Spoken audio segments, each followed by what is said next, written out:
It seems like UFOs are everywhere we look these days. Yeah, they really are. And I don't just mean like the usual, conspiracy theories. It's like everyone's looking up and wondering, is there really something out there? It's true. The public is definitely fascinated with UAP right now.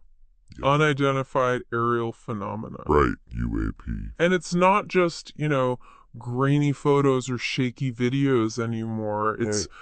credible witnesses, military encounters, even government programs that are dedicated to investigating these things. Okay, so let's unpack all this. Where do we even begin with a topic this big? I mean, the history alone goes back decades, right?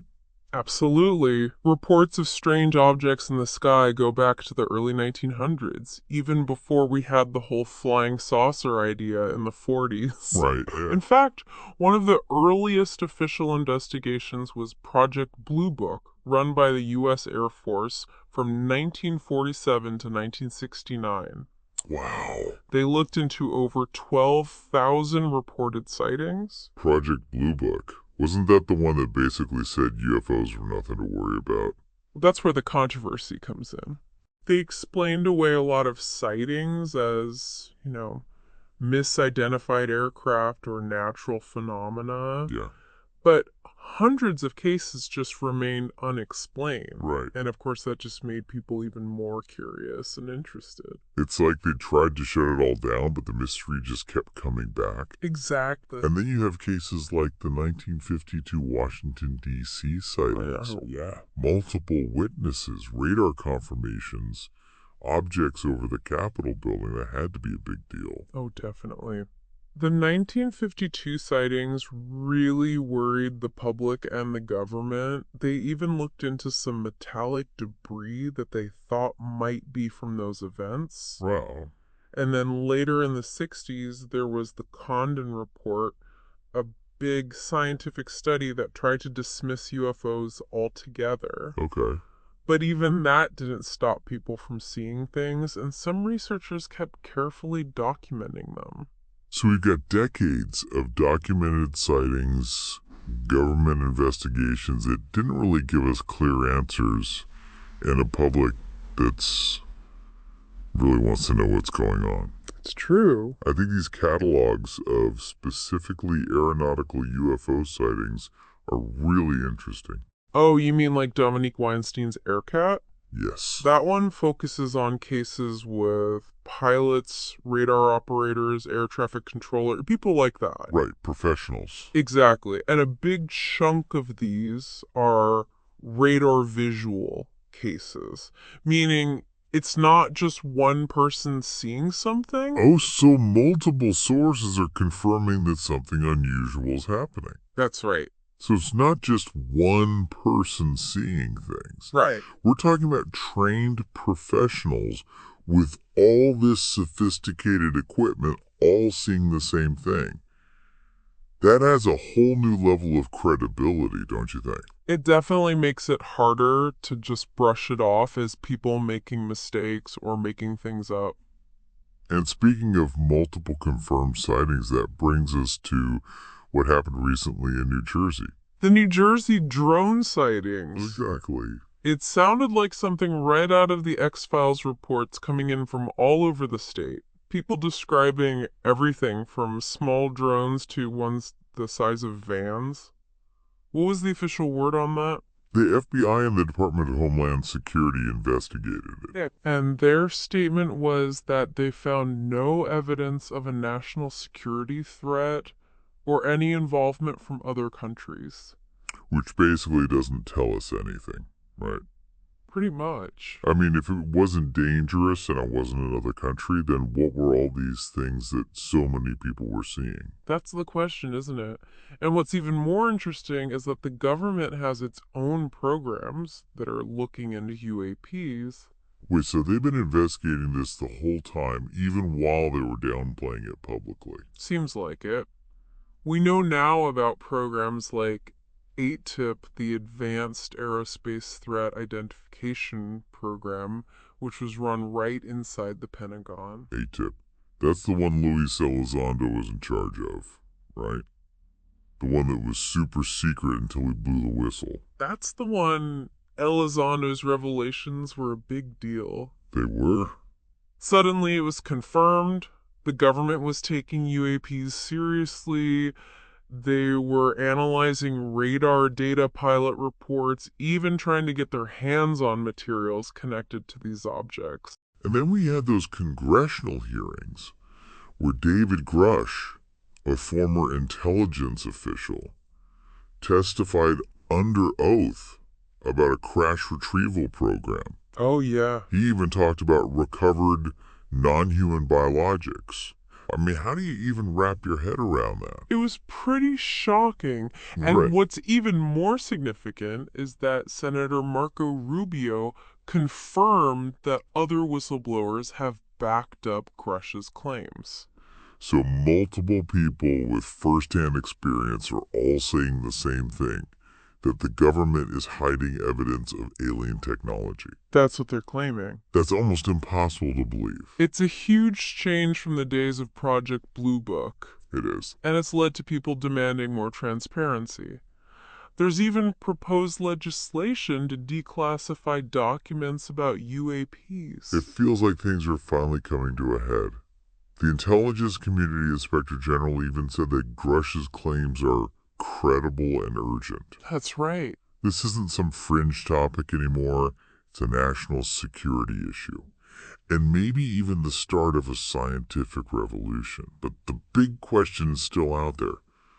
What are these UAPs? Yeah. What are the main theories? Well, a Pentagon report from 2021, which was one of the first official government documents on UAPs in decades, outlined 5 possible categories to explain these phenomena. Okay, I'm listening. Let's hear what they came up with. They start with the more ordinary explanations, like airborne clutter things like balloons, drones, even birds that could be mistaken for something more unusual. Right. And then there's natural atmospheric phenomena like strange cloud formations or meteor fireballs or those rare electrical events that happen way up in the atmosphere. So it's not aliens, it's just explanations. Exactly. But what about the possibilities that really get people excited? Right.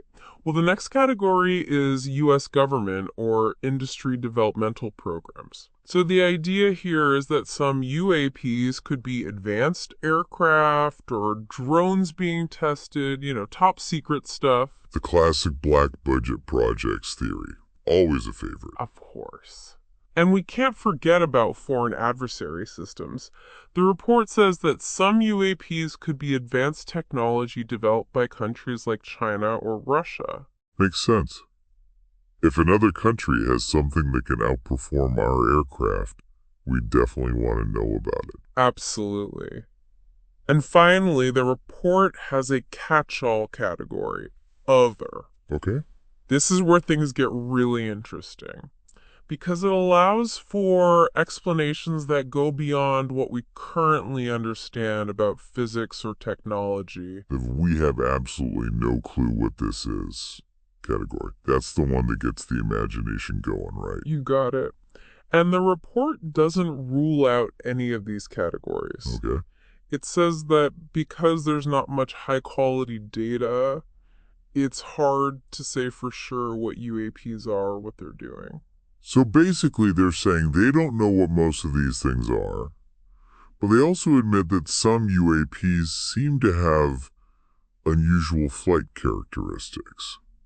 What does that mean exactly? That's where we get into the really mind-blowing stuff. The report talks about UAPs that seem to move at hypersonic speeds, make sudden and instant accelerations, even travel seamlessly through different mediums like air and water. Hold on. Travel through air and water? You're saying these things can fly and then just dive into the ocean? That's what some of the reports say. How is that even possible? It's one of the most baffling things about UAPs. We have reports from Navy pilots, sonar operators, describing objects going from the air into the water and back again at incredible speeds. It just doesn't make sense with our understanding of physics. That's wild. What are the explanations for that kind of technology? Well, there's a lot of speculation. Some researchers talk about metamaterials. Or material? These are engineered materials that have properties that don't exist in nature. So are we talking about something that bends light or manipulates gravity? That's the idea. Some scientists think advanced metamaterials could be used to create cloaking devices, manipulate electromagnetic fields, maybe even create warp drives. Warp drives. Now we're talking Star Trek stuff. Yeah. Is that even theoretically possible? You might be surprised. Some physicists are actually researching warp drive concepts. Wow. One example is Dr. Jack Sarfati.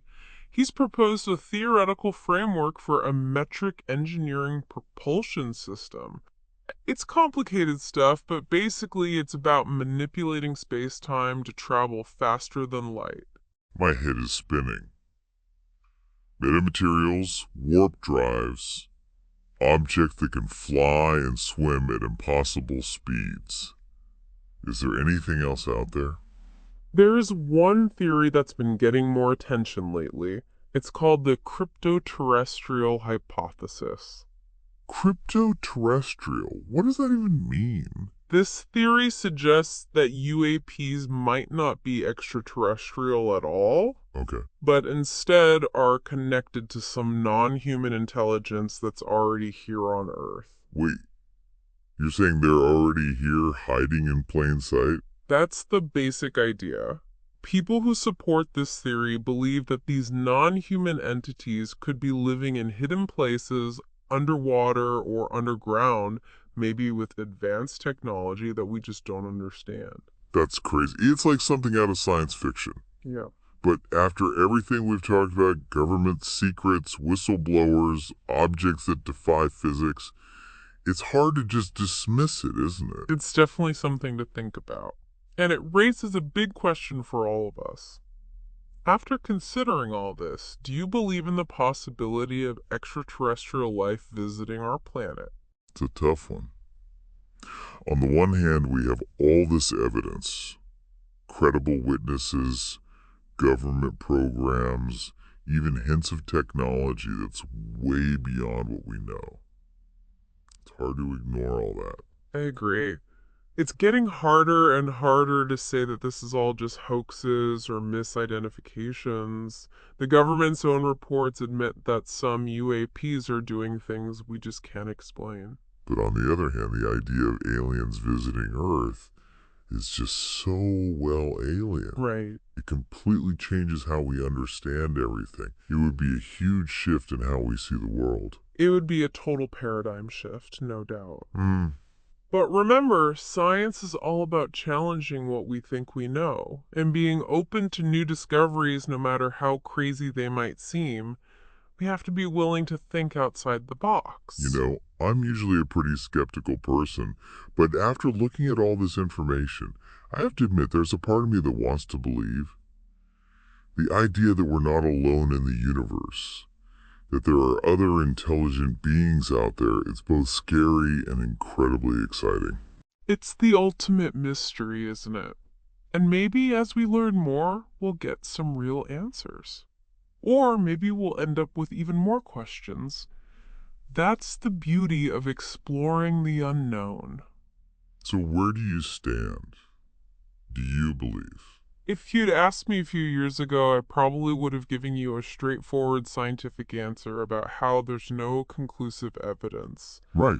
But after everything that's come out recently, the whistleblowers, the government reports admitting that some things are unexplained, I have to say I'm starting to lean towards believing that something extraordinary is going on. I'm with you. It's hard to look at all this and not feel like we're on the verge of something truly big. And what if it turns out that some of those more out there theories, like that cryptoterrestrial hypothesis, have some truth to them?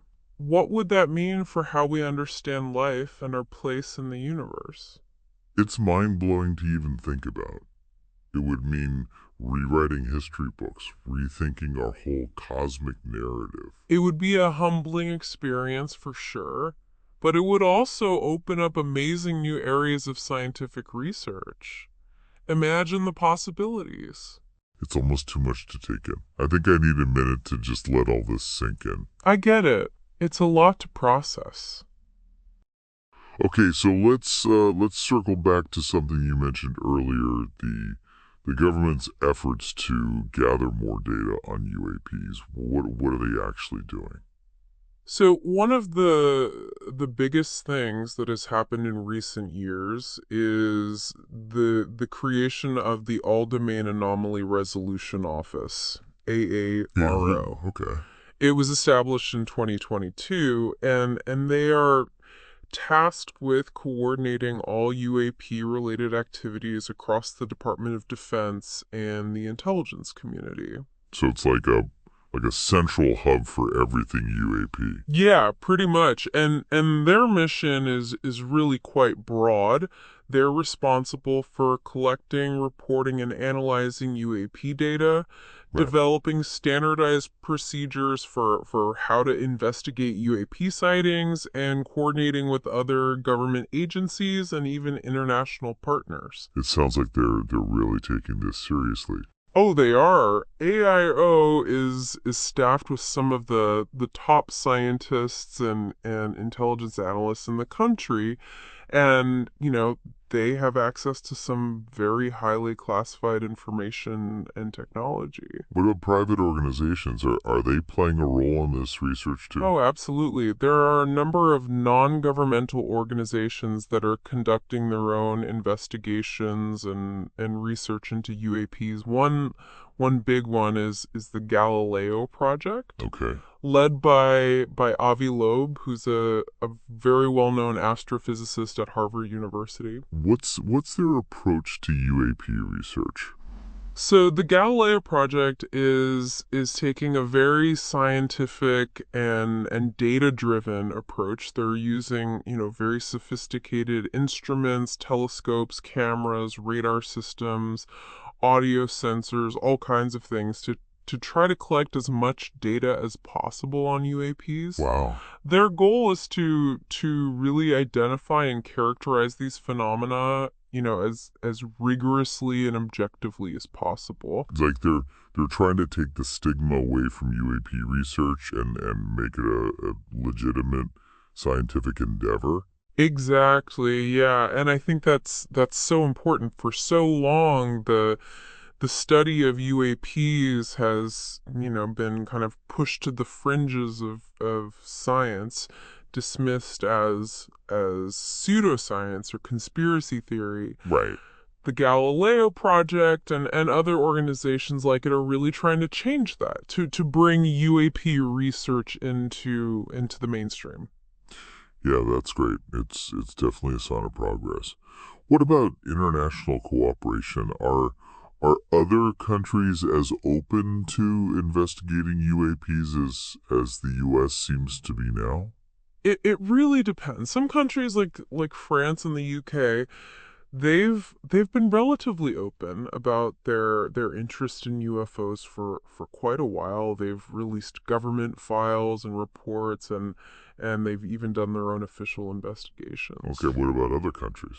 Others are much more secretive, but I think as the US becomes more transparent and as more and more evidence comes out, we're probably going to see, more interest and more cooperation on a global scale. It makes sense. Mm. After all, this isn't just an American thing. This is something that people have been reporting all over the world for centuries. Exactly. And I think that's a really important point to remember. UAPs are a a global phenomenon.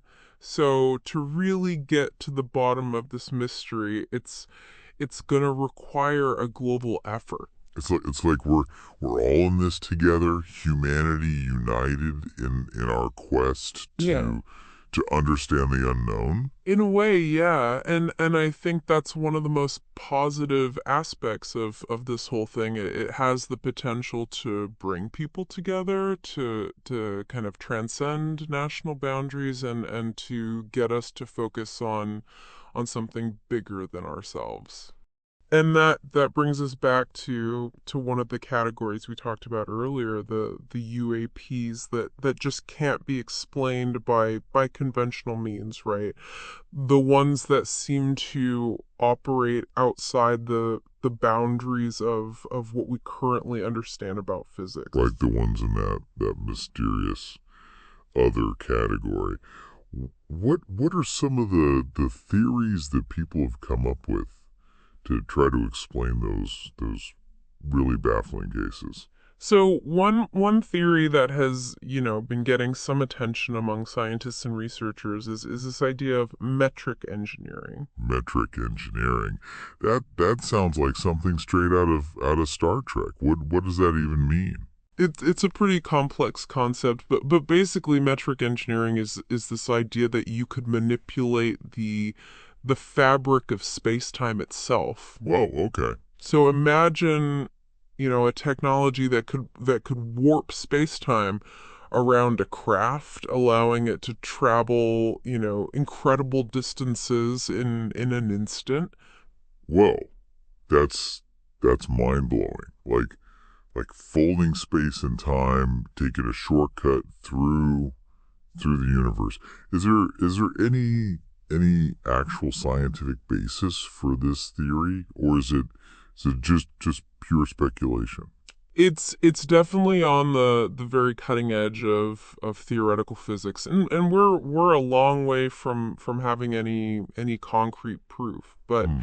But some physicists do believe that manipulating space-time might actually be possible, at least in theory, if we could harness incredibly powerful energy sources, and if we could understand the fundamental nature of gravity at a much deeper level. So if we could somehow crack the code of metric engineering, it would completely revolutionize space travel, wouldn't it? Mhm. Oh, it would be a total game changer. Imagine, a future where interstellar travel isn't just a far off dream, but it's an actual reality. We could explore distant star systems.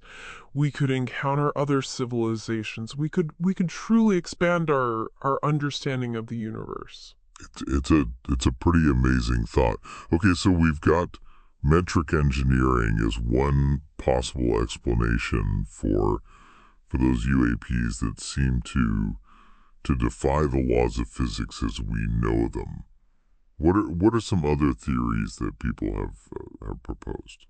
Well, some researchers have suggested that some UAPs might be evidence of advanced technologies from other civilizations, maybe even extraterrestrial ones. You mean like alien technology? It's a possibility that we can't rule out, especially when you consider the cases where UAPs have been seen doing things that just seem far beyond our current technological capabilities. We've already talked about, the incredible speeds, the sudden changes in direction, the ability to seemingly disappear and reappear. These are things that just shouldn't be possible with our current understanding of how physics works. So, I mean, if we're being open-minded here and we're considering all the possibilities, we have to at least entertain the idea that some UAPs could be of extraterrestrial origin. Exactly, yeah. And while it's certainly a very compelling idea, a very thought-provoking idea, I think it's important to approach it with a healthy dose of skepticism. Extraordinary claims require extraordinary evidence, as the saying goes. That's a good point. We need to be careful not to jump to conclusions, but at the same time, it is hard to completely ignore the possibility that we might not be alone in the universe. Yeah, absolutely. And that's what makes this whole field so exciting. We're constantly pushing the boundaries of knowledge, challenging our preconceived notions about reality. Okay, so let's shift gears a little bit here. We've talked about some of the more I guess, speculative explanations for UAPs, but there's also a lot of work being done to gather concrete data, hard evidence. You mentioned earlier that the government has set up this ARO to investigate UAPs. What are they actually doing to collect data? So ARO is taking a multi-pronged approach, I guess you could say. They're collecting data from all kinds of sources. So radar systems, satellites, eyewitness reports, even sensor data from military aircraft. So they're trying to put together a really comprehensive database of UAP sightings and information. Exactly. Yeah. And they're using, very sophisticated analytical tools and techniques to try to identify patterns, to look for anomalies, to try to find any potential explanations for these sightings.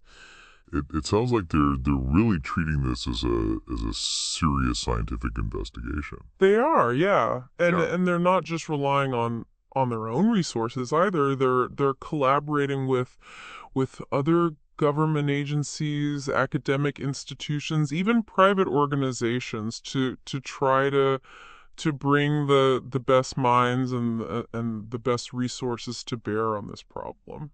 What about the role of private organizations in UAP research? Yeah. We talked about the Galileo project a little bit earlier. What are some other private groups that are involved in this work? There are actually quite a few. One notable example is the Mutual UFO Network, MUFON. Okay. They've been investigating UFO sightings since the 1960s. Wow. And MUFON relies heavily on citizen scientists, volunteer investigators who go out and collect and analyze data from all over the world. So it's like a grassroots effort to investigate UFO sightings. In many ways, yes, MUFON provides training and resources to its members who then, go out and investigate reported sightings, interview witnesses, collect evidence. They have this massive database of UFO reports and they're constantly working to analyze and try to understand the data that they collect. It's impressive that they've been doing this for so long. It shows a real dedication to uncovering the truth about UAPs. It really does, yeah, and it highlights the fact that interest in this phenomenon isn't just limited to government agencies or scientists, right? There's a genuine public fascination with UAPs, and a lot of people are really actively involved in trying to figure out, what these objects might be. It's like this global community of amateur sleuths, all united by this shared curiosity about the unknown. Exactly, yeah, and I think that's one of the most fascinating things about this whole field. It's not just about science and technology. It's also about people. It's about their experiences. It's about their desire to make sense of the world around them. It's a good reminder that we're all explorers in a sense, constantly seeking to expand our understanding of the universe and our place in it. Very well said. And who knows what discoveries await us on that journey of exploration. I can't wait to find out. Yeah. It's kind of overwhelming when you think about all the theories we've talked about, right? Yeah. From misidentified objects to like advanced technologies and everything in between. I mean, the possibilities are just incredible. It really is a lot to wrap your head around. I think that's part of what makes this whole topic so fascinating, The sheer range of potential explanations from the mundane to the absolutely mind-boggling. Yeah, it definitely keeps you guessing. But let's go back to to that really fundamental question we touched on earlier, are are we alone in the universe? The $1 million question, right? The one that's been haunting humanity for centuries. It's a question that I think sparks both fear and excitement. A question that really challenges us to think about our place in the grand scheme of things. And it's a question that even with all our scientific advancements, we still don't have a definitive answer to. That's right.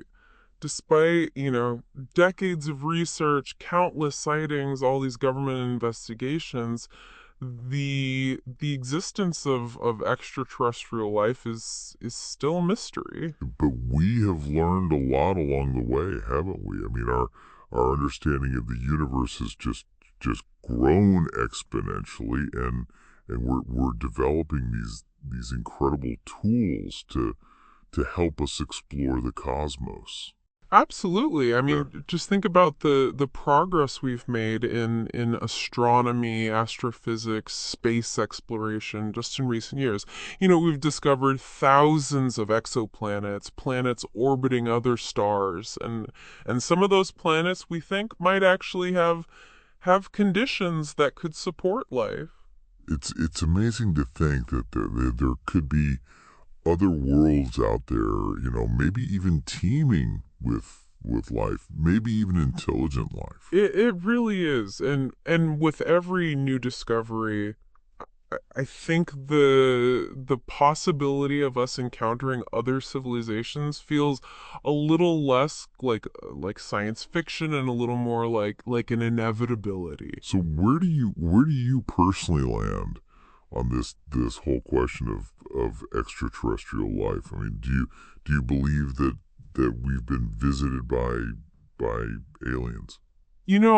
I'm a scientist at heart, so I always try to approach these questions with a good dose of skepticism. Sure. But I also believe in the power of imagination and the vastness of what we don't know. I like that balance. So you're not ruling anything out. Yeah. Exactly. While I haven't personally seen any evidence that would definitively prove that extraterrestrial visitors have been here, I'm definitely open to the possibility. I appreciate that perspective. I think it's so important to keep an open mind, especially when we're dealing with something as mysterious and potentially paradigm shifting as this whole UAP phenomena. Yeah, I couldn't agree more. We have to be willing to question our assumptions, to explore all the possible avenues of inquiry, and to really embrace the unknown.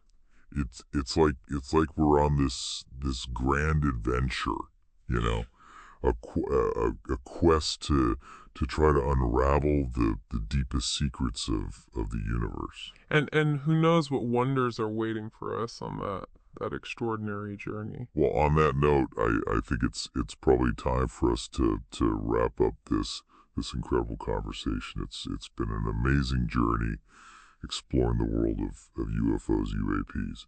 It really has. I've thoroughly enjoyed our discussion. It's always so invigorating to delve into these mysteries and to just contemplate the possibilities that are out It here. too. I always feel this renewed sense of wonder and curiosity after conversations like this.